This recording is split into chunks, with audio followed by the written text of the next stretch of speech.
Media को इससे कोई मतलब नहीं। कश्मीरी पंडित अपने सिक्योरिटी कंसर्न्स के लिए 300 से ज्यादा दिन तक स्ट्राइक पर बैठे रहे, लेकिन कोई खबर तक नहीं आई। दूसरी तरफ मुकेश अंबानी सेठ और उनके परिवार के लिए हाईएस्ट लेवल का Z+ सिक्योरिटी कवर है। इसमें कुल 55 सिक्योरिटी पर्सनल हैं, जिनमें से 10 से ज्यादा हाईली ट्रेन्ड NSG कमांडोज हैं। टाइम्स ऑफ इंडिया की रिपोर्ट में बताया गया है कि मुकेश के बेटे अनंत की घड़ी की कीमत 60 करोड़ से ज्यादा की है। नीता अंबानी की नेकलेस की कीमत 500 करोड़ की है। शादी में खर्च हुआ 5000 करोड़ से ज्यादा, लेकिन सिक्योरिटी में इन्हें चाहिए सरकारी खर्चे पर ट्रेन किए गए हाईली ट्रेन्ड NSG कमांडोज, हम लोगों के टैक्स के पैसे पर ट्रेन किए गए NSG कमांडोज। गोदी मीडिया को इससे कोई मतलब नहीं है। इनके सेठ और देश के बॉलीवुड सेलिब्रिटीज को यहाँ पर Y+Z+ सिक्योरिटी कवर्स मिल रहे हैं। मुझे मुकेश अंबानी और सेलिब्रिटीज के सिक्योरिटी कवर से कोई प्रॉब्लम नहीं है, लेकिन सवाल यहाँ पर यह है कि आम लोगों को क्या मिल रहा है यहाँ। अब कुछ लोग कहेंगे कि VIP नेता, बिजनेसमैन, फिल्म स्टार्स देश के लिए जरूरी है, इसलिए उनके लिए ज्यादा सिक्योरिटी कवर जस्टिफाइड है। लेकिन पहलगाम में जो आम इंसान मारे गए,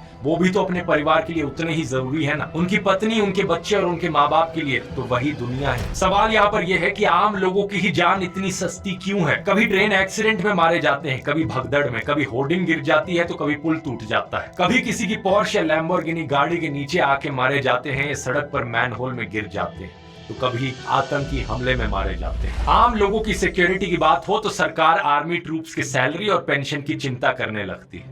अलग अलग स्टेट्स की पुलिस को ही देख लीजिए, कितनी ओवरवर्क्ड है। बार बार पुराने वीडियोस में मैंने इसकी बात करी है। पुलिस की संख्या डबल करने की जरूरत है देश में। पुलिस को ज्यादा ट्रेनिंग फैसिलिटीज प्रोवाइड करने की जरूरत है, ताकि देश में लॉ एंड ऑर्डर बेहतर हो सके, देश के लोगों को सुरक्षा मिल सके। लेकिन किसी को कोई मतलब ही नहीं है। लॉ एंड ऑर्डर का तो इस नए भारत में इतना बड़ा मजाक बन गया है कि क्या ही बताऊं। हर दूसरे दिन एक नया वीडियो सामने आता है, सड़क पर किसी को मारा पीटा जा रहा है, पुलिस कुछ नहीं करती। गुंडे आकर किसी स्टूडियो को तोड़ चले जाते हैं तो कभी किसी रेस्टोरेंट को, पुलिस वहां देखती रहती है। होम मिनिस्टर अमित शाह ने कहा है कि इस आतंकी हमले के गुनहगारों को बख्शा नहीं जाएगा। अच्छी बात है, पकड़िए उन्हें, जल्दी से सजा दीजिए।